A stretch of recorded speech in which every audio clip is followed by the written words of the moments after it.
नमस्कार,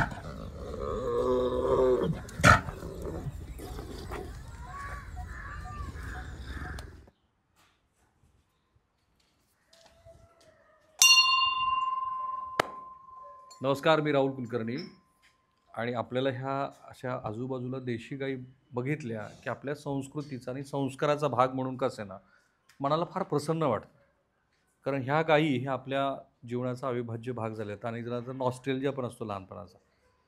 एखाद्याच्या घरी जर आजी असेल ना, तर ती कारण माझी आजी मला द्यायची ती खरवडून असं गाईचं. कारण आमच्याकडे तेव्हा 100 एकर शेती होती आणि 40 एक जनावरं होती लहानपणी. आणि आजही ह्या जनावरांची आवड आहे. पण आता काय आपल्या देशामध्ये, आता मी जिथे उभा आहे ना, ते पुण्यातला असा भाग आहे की जो 1887 साली वगैरे ह्या भागामध्ये ब्रिटिशांचा परवाना घेऊन तुम्हाला इथे असलेल्या देशी गाईच्या, काय ज्या 4-5 हजार देशी गाई असतील, त्याचं दूध मुंबई प्रांतामध्ये दिलं जायचं. आपल्या देशामध्ये आता 53 आपल्या ह्या देशी गाई आहेत इथे ज्या आहेत त्या. त्यापैकी तशा 8च आपल्याला दुधाच्या दृष्टीने उपयुक्त आहेत. मग दुहेरी उपयोगाच्या आपली देवणी आहे, लाल कंधारी आहे, तशा पण महाराष्ट्रासह देशभरामध्ये काही गायी आहेत. आता मी मधल्या काळामध्ये इस्रायल आणि पॅलेस्टाईनचं युद्ध कव्हर करत असताना आवर्जून तिथले गोठे बघितले आणि ते महाराष्ट्रालाही दाखवले. कारण आपल्याला जर्शी गाईचं भलतंच वेड आहे. जसं आता मी गोवर्धन डेअरी तुम्हाला दाखवली, तिथे ज्या पद्धतीनं जर्शा गाईतनं दूध व्यवस्थापन केलं जातं आणि त्याचा शाहरुख खान, सचिन तेंडुलकर, ऐश्वर्या राय वगैरे मंडळी हे दूध घेतात आणि अगदीच 50-50 लिटरपर्यंत तिथे दूध देणाऱ्या गायी आहेत. पण हा जो आहे ना, हा एका कल्पक व्यक्तीच्या कल्पनेतनं आलेला आपल्या देशी गायींचा हा गोठा आहे. आणि हा गोठा काय आहे, मी माझ्याकडे कॅमेरा घेऊन सांगतो की आयुर्वेदिक आणि होमिओपॅथी ह्याच्या उपयोगानं ज्या गायीच्या संवर्धनाचा वापर करून हा गोठा इथे बनवलेला आहे. आणि ज्यांनी हा गोठा बनवला आहे, सर तुमचा परिचय महाराष्ट्राला करून द्या. नमस्कार, तुमचं स्वागत आहे. नमस्कार. मी डॉक्टर सोमनाथ माने, प्रमुख शास्त्रज्ञ, देशी गाय संशोधन प्रशिक्षण केंद्र, कृषी महाविद्यालय, पुणे. गंमत मला वाटली, तुम्हाला काय सहवाल ग्रुप वगैरे सुचला कसा काय? कसं झालं, डोळ्यात होते. 2006 सगळ्यात छोटी गाय पण तुम्हाला दाखवतो. 2006 साली मी डेअरी मॅनेजर म्हणून कृषी महाविद्यालय धुळे येथे कार्यरत होतो. डेअरी मॅनेजर म्हणून. आणि त्यावेळेस तिथं लाल शिंदी गायींचं संगोपन, नियोजन सगळं माझ्याकडे होते. आणि धुळ्यासारख्या वातावरणामध्ये ती रेड शिंदी गाय 12 ते 14 लिटर दूध देऊ शकत होते. त्याचा आम्ही त्या ठिकाणी अभ्यास केला. सर, भारतातली सगळ्यात छोटी, भारतातली सगळ्यात छोटी गाय आहे. ती सर्वसाधारणपणे 2 ते 3 फूट हाईट ती जी असते. आणखीन एक गाय ती काही येत नाहीये, गोर आहे तो. नाही, आता राहू द्या, नका बळजोरी करू तिला. आणि सरांनी सांगितलं तिची किंमत, सरांनी जेव्हा इथे गाय आणली तेव्हा अवघी 3.5 लाख रुपये होती. आणि आता ह्या गायीची किंमत किती आहे सर? 4.5-5 लाखाच्या आसपास. 5 लाखाची गाय आपली देशी, ज्याचं आपल्याला अजिबात कौतुक नाही. सर होते धुळ्याला. त्यावेळेस मी डेअरी मॅनेजर म्हणून काम केलं आणि धुळ्यासारख्या वातावरणामध्ये ती गाय 12 ते 14 लिटर सुद्धा दूध देऊ शकते असं त्या ठिकाणी पाहिजे. रेड शिंदी, लाल शिंदी आपण म्हणतो, लाल शिंदी म्हणतो, शिंद प्रांतात गाय आहे. त्यानंतर मग काही कृषी पदवीधर होते, त्यावेळेस ते म्हणले की आपली देशी गाय सुद्धा दूध देत असेल तर महाराष्ट्राच्या वातावरणामध्ये त्या गाय तग धरत असतील तर आपण क्रॉसब्रीडच्या पाठीमागे न पळता आपल्याला देशी गायीवरती काम करता येईल का, या अनुषंगाने आम्ही रेड शिंदी गायींचा शोध घेत होतो. परंतु देशामध्ये तो अगदी पाकिस्तानच्या बॉर्डर वगैरे, अगदी मी एनडीआरआय जी संस्था आहे, नॅशनल डेअरी डेव्हलपमेंट कर्नालची जे संस्था आहे, त्यांच्या माध्यमातून मग आम्ही तिथं चौकशी करण्यासाठी गेलो. परंतु आम्हाला रेड शिंदी किंवा थारपारकर ह्या भेटणं खूप अवघड आहे असं त्या ठिकाणी जाणीव झाली. मग एनडीआरआय मध्ये खूप चांगल्या प्रकारावर सहवाल गायवरती तिथं काम चालू आहे आणि त्यामुळे आम्ही त्या सहवाल गायवरती फोकस केला. सहवाल गायचं वैशिष्ट्य असं आहे की देशामध्ये सगळ्यात जास्त दूध देणारी गाय कुठली असेल तर ते आपण सहवालला पाहतो. आणि ती 27 देशामध्ये त्या गायचा प्रसार झालेला आहे. आता जर आपण त्या गायीची सुरुवात करू, ही आहे सहवाल गाय. येस. आणि गंमत अशी, सरांनी मला सांगितलं आणि मला बिलकुल आश्चर्य नाही वाटलं की सहवाल गेली इस्रायलला आणि तिने किती तिथं दूध दिलं? गिर गेली. गिर ब्राझीलला गेली. आणि सहवाल ही 27 देशामध्ये, ऑस्ट्रेलियामध्ये सुद्धा ह्या ब्रीड पासून वेगवेगळे ब्रीड, क्रॉस ब्रीड तयार केलेले आहे. देशामधलं सगळ्यात जास्त दूध देणारं ब्रीड म्हणजे हे सहवाल आपण म्हणतो. तिला त्याचे उपनावं सुद्धा आहेत. मुलतानी म्हणतो, लोला म्हणतो किंवा माउंटेन मेरी म्हणतो किंवा लांबी बार असं सुद्धा म्हणतो. पंजाब प्रांतामध्ये ही गाय खूप प्रसिद्ध आहे. अगदी ह्या गायीचा पूर्ण देशामध्ये प्रसार झालेला आहे. कुठल्याही वातावरणामध्ये अगदी 0°C पासून अगदी 48-49 मध्ये महाराष्ट्राला उत्तम, महाराष्ट्राला एकदम आयडियल. एका वेताला किती चालते? एका वेताला सर्वसाधारणपणे आमच्या फार्मवरती जर पाहिलं कमीत कमी 8 लिटर आणि जास्तीत जास्त 16-17 लिटर दूध दिलेली आमच्याकडे गाय आहे. आणि प्रतिवेत जर एका वेताचं दूध उत्पादन म्हणलं तर 2000च्या आत तर ही गाय येत नाही. आमच्याकडे 2600-2700 लिटर प्रतिवेत दिलेली गाय सुद्धा आपल्याकडे ह्या प्रकल्पामध्ये. मला माहिती आहे प्रत्येक शेतकऱ्याला किंवा दुधाचं व्यवस्थापन बघणाऱ्यांना चारा व्यवस्थापनाबद्दलची माहिती हवी आहे. पण मी या सगळ्यांचं एकदा महाराष्ट्राला सगळं नीट सांगितलं की मग त्या चारा व्यवस्थापनाबद्दल बोलेल. कास सुद्धा बरीच मोठी आहे. ही दुधाळ गाय म्हणजे मी मगाशी जसं म्हटलं की देशातील सर्वात जास्त दूध देणारी गाय म्हणजे आपण ही सहवाल पाहतो. आणि अगदी 1948-49 चे रेफरन्सेस आहेत.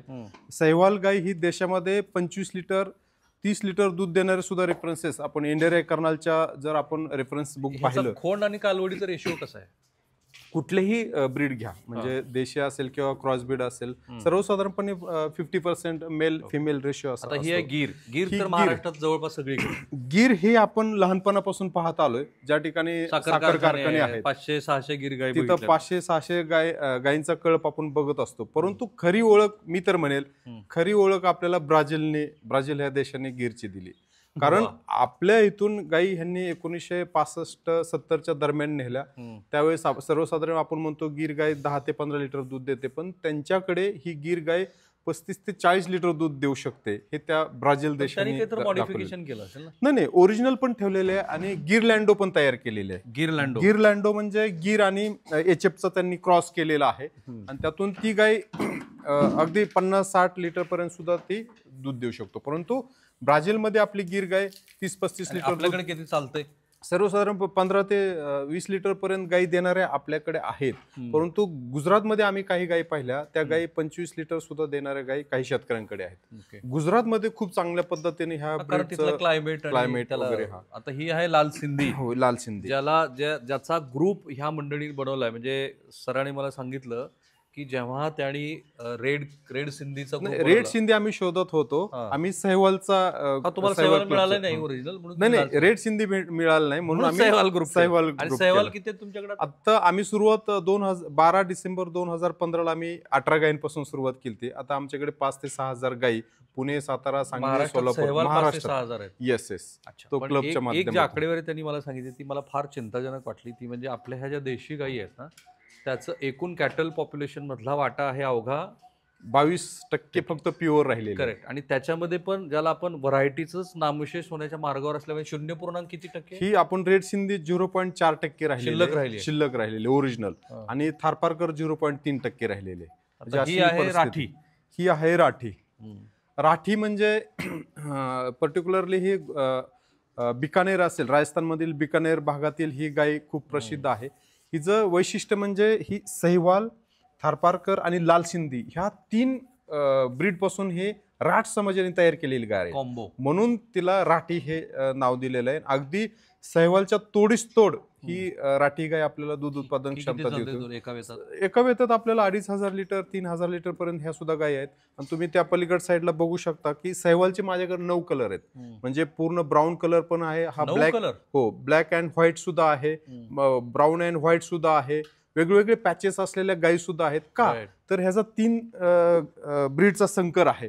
त्यामुळे असे वेगवेगळे कलर पॅटर्न आलेले. आणि विशेष करून राठीचं मला तुम्हाला जाणीवपूर्वक सांगायचं आहे. माननीय गडकरी साहेबांच्या मार्गदर्शनाखाली विदर्भामध्ये ह्या गायीवरती खूप चांगलं काम केलेलं आहे.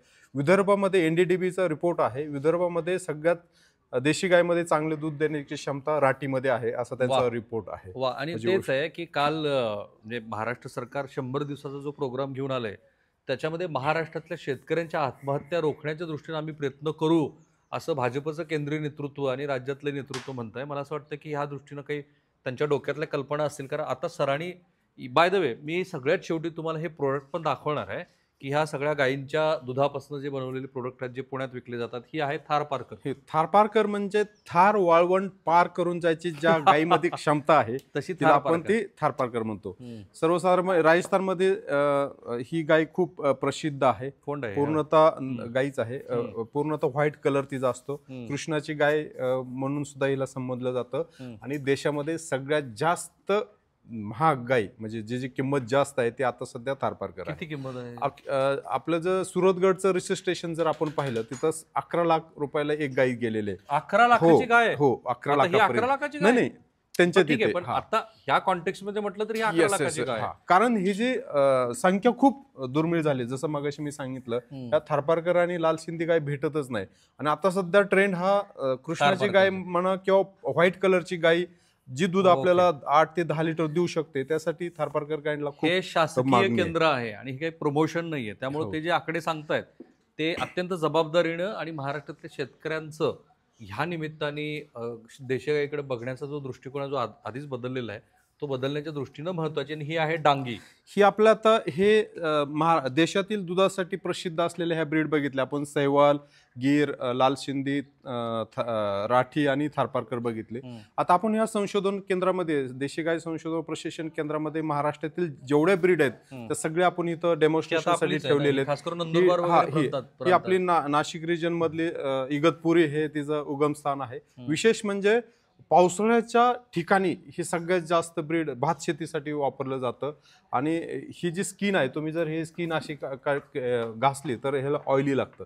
ऑइल सिक्रेशन ग्लँड्स त्याच्यामध्ये खूप आहे स्किनवरती. म्हणजे पावसाळ्यामध्ये किती पाऊस झाला तर तिच्या अंगावरती किंवा जी खूर आहेत ते पूर्ण काळे खूर आहेत त्या खुरांना अजिबात कुठलीही इजा होत नाही बाकीच्या ब्रीड पेक्षा. त्यासाठी हे महत्वाचं आहे. HF आपण आणल्यानंतर आपल्याकडे ज्या पद्धतीनं आपण त्या गायीकडनं दुधाची अपेक्षा धरतो तसं क्लायमेट आपल्याकडे नाही आहे. आणि म्हणून मग आपण 80,000ची, लाखाची, 1.5 लाखाची गाय घेतो. प्रत्यक्षात 30-35 लिटरची अपेक्षा असते. 10-15 लिटर दूध मिळतं. आणि ही आपली कोकणातली आहे. पण आपल्या ह्या देशी गायीमध्ये ना जसं सरांनी सांगितलं की ऑइल सिक्रेट करणारे ग्लँड्स त्याच्यामध्ये आहेत, बरोबर. आणि त्यामुळं आपल्या देशी वातावरणातल्या ह्या गायी आहेत. हे तुम्ही कधीही बघू शकता. ज्यांना कोणाला इथे येऊन पाहायचं असेल तर त्यांनी काय करायचं? सर हे कृषी महाविद्यालय पुणे शिवाजीनगरला आहे. हे महात्मा फुले कृषी विद्यापीठ राहुरी अंतर्गत हे कॉलेज आहे. त्या अंतर्गत हे पशुसंवर्धन दुग्धशास्त्र विभाग आहे. या विभागामध्ये महाराष्ट्र शासनाने 2020 साली देशी गाय संशोधन प्रशिक्षण केंद्र चालू केलेलं आहे. हे सगळं आपल्याला पाहायला भेटेल. राईट. आता ही इथे पण एक डेमो पण आहे तुम्हाला. इथे जो सर्वांगीण बक्कारा सगळ्या गोष्टी तुम्हाला दाखवणं शक्य नाही. इथे तुम्हाला हे गायी आहेत, सोबत आहे बायोगॅस आहे, सोलर पण आहे, त्याचबरोबर मिल्क प्रोसेसिंग युनिट आहे. त्याचबरोबर आपण पूर्ण शेण आणि गोमूत्र ह्याचं प्रोसेसिंग करतो. वेगवेगळ्या प्रकारचे खत तयार, सेंद्रिय खत तयार करतो. पूर्ण डेअरीमध्ये जी प्रोसेसिंग चालते दुधाची ती सगळी बायोगॅस वरती आपण चालवतो. ही जी लाईट आहे ती सगळं सोलर वरती आहे. ही आहे गवळाव. आता मला ह्याचं वैशिष्ट्य सांगायचंय कोकणातली. कोकणातली कोकण कपिला ही आता कोकण कृषी विद्यापीठाने रजिस्टर केलेली गाय आहे. कोकणामध्ये जे चढ उतार डोंगर वगैरे आहेत त्याच्यामध्ये तग धरणारे फक्त ही कोकण कपिलाच आहे. आणि अनेक लोकांनी त्या ठिकाणी HF किंवा जर्सी ठेवण्याचा प्रयत्न केला परंतु ते त्या ठिकाणी तग धरलेलं नाही. परंतु चांगल्या पद्धतीने जर संगोपन केलं तर सगळ्यात चांगल्या प्रकारचं दूध आपल्याला ह्या कोकण कपिलापासून मिळू शकतं. चांगल्या प्रकारचं म्हणजे तिथं वेगवेगळ्या प्रकारच्या वनस्पती त्या नॅचरली खायला भेटतात ना. त्यामुळे ते चांगल्या प्रकारचं दूध आपल्याला ह्या गायीपासून भेटू शकतं. आणि चांगल्या पद्धतीने जर आपण हिला संगोपन केलं तर ही सुद्धा 3 लिटर 4 लिटर आपल्याला एका टायमाला 2 टायमाला दूध देऊ शकते. दोन्ही मिळून. ही आहे आपली गवळाऊ. ही गवळाऊ विशेष करून विदर्भातली आहे. नागपूरमधील आपण मध्य प्रदेश मध्ये सुद्धा आपल्याला काही पाहायला भेटतात. उत्तर वर्धा असेल किंवा नागपूर जिल्ह्यामध्ये ही ब्रीड पाहायला भेटते.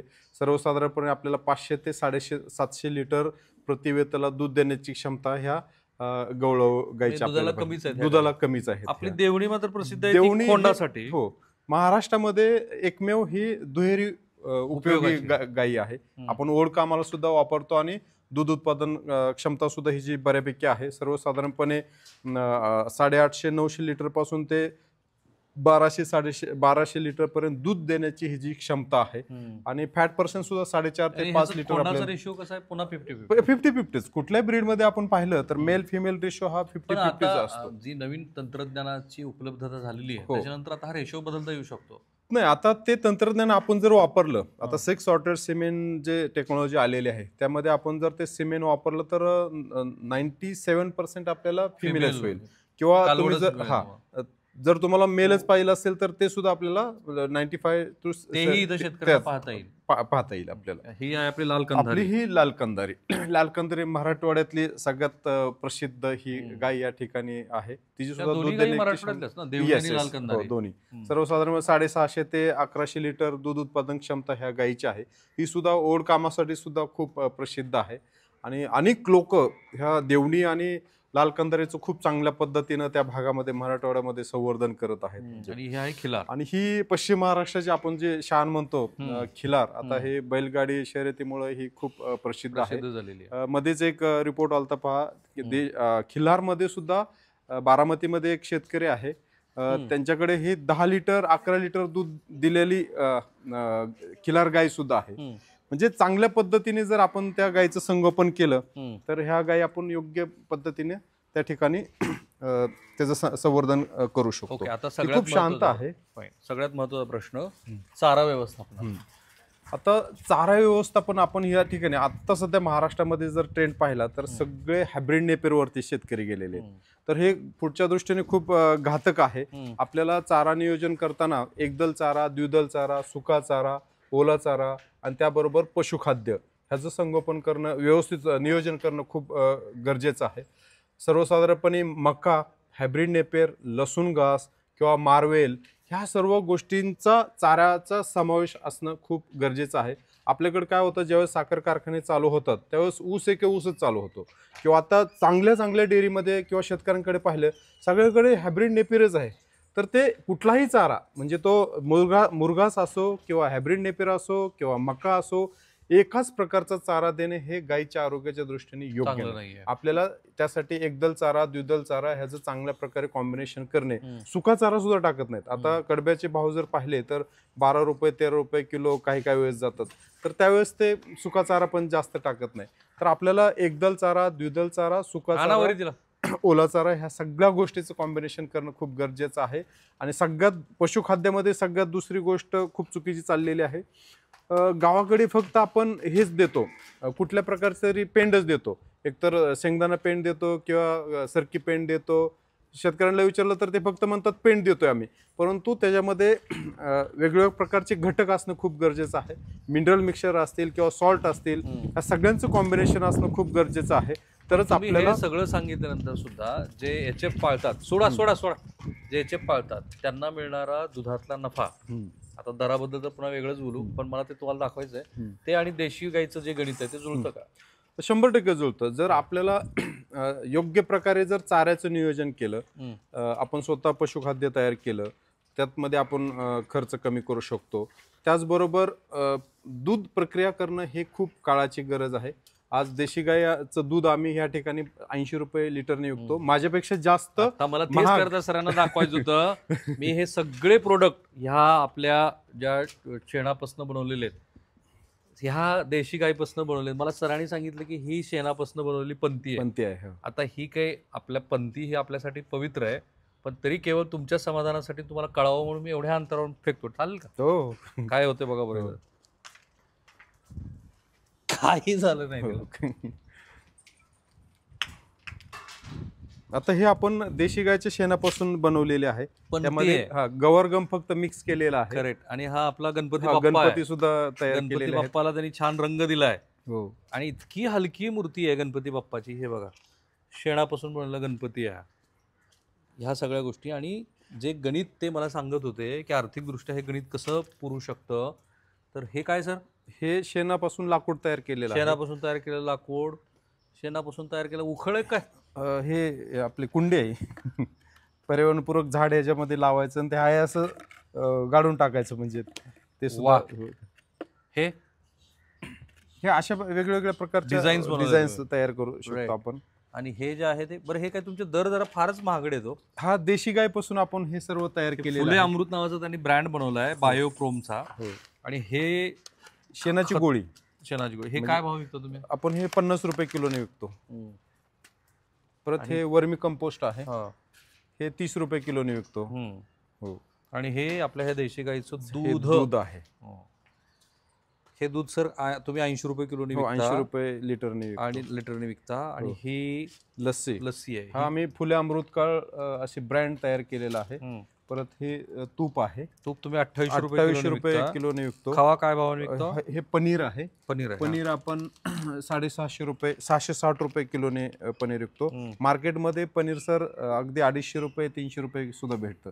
परंतु माझं पनीर हे 660 रुपये किलो असून सुद्धा हे डिमांडेबल प्रोडक्ट आहे. मी म्हटलं की हे सगळे प्रोडक्ट बघा. आणि हे फुले दूध, इथे रांगा लावून लोक दूध घेऊन जातात. आता हे देशी गाईचं दूध आहे आणि हे HFचं दूध आहे. असे दोन ब्रँड आपण दोन्ही पण तयार केले. हा दोन हे कंपॅरेटिव्ह स्टडी आहे तुमची. हो. हे आपण हा ब्ल्यू कलर हा HFचा आहे आणि हे देशी गाईचा कलर आहे. हे 80 रुपये 80 रुपये आणि ते 50 रुपये. HFचं 50 रुपये. हो, 50 रुपये. अच्छा, सगळ्यात महत्वाची गोष्ट. आणि HF आणि देशी गाई बरोबर म्हणजे जर्सी आणि याची तुलना केली तर त्यांना असं लक्षात आलं की दुधामध्ये तर काय सगळ्यांना माहिती आहे, दूध हे उत्तमच आहे. हो. शेणामध्ये टोटल मायक्रोबेल काउंट आम्ही विशेष करून त्याच्या शेण आणि गोमूत्रावरती आता सध्या आम्ही कृषी विद्यापीठामध्ये काम करत आहोत.